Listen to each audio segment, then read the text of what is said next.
இலங்கை கடல் பகுதியில் ஈரான் போர்க்கப்பல் மீது அமெரிக்கா தாக்கியதில் கடலில் மூழ்கிய 100 பேரை காணவில்லை என்ற தகவல் கிடைத்திருக்கிறது. இலங்கை கடல் பகுதியில் ஈரான் போர்க்கப்பல் மீது அமெரிக்கா தாக்கிய நிலையில் 100 பேரை காணவில்லை என்கின்ற அண்மை செய்தி கிடைத்திருக்கிறது. அந்த 100 வீரர்களுடைய கதி என்ன என்கின்ற கேள்வி எழுகிறது.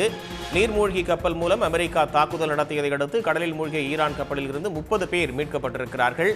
கடலில் தத்தளித்த 78 வீரர்களை இலங்கை கடற்படை உயிருடன் மீட்ட நிலையில் மற்றவர்களை தேடக்கூடிய பணிகள் என்பது முடுக்கிவிடப்பட்டிருக்கிறது. ஈரான் கப்பல் மீது நீர்மூழ்கி கப்பல் மூலம் அமெரிக்க கடற்படை தாக்குதல் நடத்தியதாக முதற்கட்ட தகவல் கிடைத்திருக்கிறது. மீட்கப்பட்ட வீரர்களுக்கு இலங்கையின் காலே மருத்துவமனையில் அவர்களுக்கு சிகிச்சை அளிக்கப்படுவதாகவும் தகவல் வெளிவந்துள்ளது. இலங்கை கடல் பகுதியில் ஈரான் போர்க்கப்பல் மீது அமெரிக்கா தாக்கியதில் கடலில் மூழ்கிய 100 பேரை காணவில்லை என்கின்ற செய்தி கிடைத்திருக்கிறது. அந்த 100 வீரர்களுடைய கதி என்ன என்கின்ற கேள்வியும் எழுகிறது.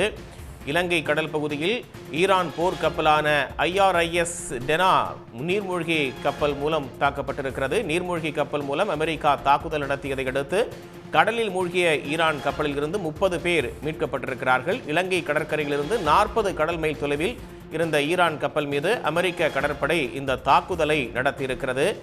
கடலில் தத்தளித்த 78 வீரர்களை இலங்கை கடற்படை உயிரோடு மீட்ட நிலையில் மற்றவர்களை தேடும் பணி என்பது முடுக்கிவிடப்பட்டிருக்கிறது. ஈரான் கப்பல் மீது நீர்மூழ்கி கப்பல் மூலமாக அமெரிக்கா இந்த தாக்குதலை நடத்தியிருப்பதாகவும் சொல்லப்படுகிறது. மீட்கப்பட்ட வீரர்களுக்கு இலங்கையின் காலே மருத்துவமனையில் தீவிர சிகிச்சை அளிக்கப்பட்டு வருகிறது.